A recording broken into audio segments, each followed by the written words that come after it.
industry for 50 plus years. What's some of the changes that you see? Tilt hood versus a butterfly hood, tube type tires over tubeless tires. Historically, it didn't have the metal reach. You have a wood reach. Yeah. How long ago did they change that? Before I started driving.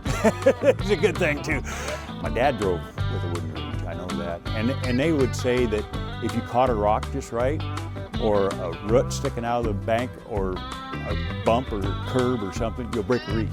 They're called log lights, and they would go along at night when it's coming in, and they drive this nail in the bark of the tree. The process, your truck's loaded, right?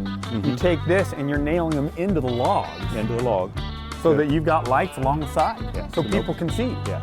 Compression release on the older engines to get them started. Mechanics hated this. You know, you have to crawl over a fender to do anything. I got the original motor. Do you? Yeah. It had a single disc fuel pump on it, and they would suck air sometimes and run away with you. Mirrors, they put them on the doors back then, most of them. No power steering, and 2 gear shifts, no air seat. I want to jump on it. Let's go get some logs. Anybody nowadays that has never drove one with 2 sticks and hauled, with no power steering and 2 sticks, after a day's worth of driving it, you want to go back to modern days. Yeah. You're wore out. Back then the wood was bigger.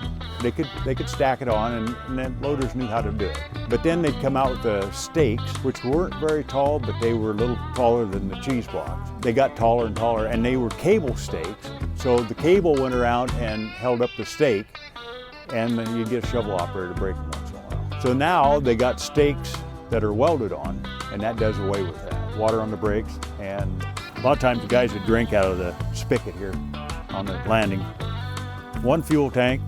And so the tank, the water would drip on the brakes would stay cool. That way you could come, like coming off the pass, you can go as fast as possible without dying. Yeah. Some of the old timers, when the Jake came out, they didn't trust the Jake. So they did run water and Jake, and they would really fly off the hill. Yeah. Yeah.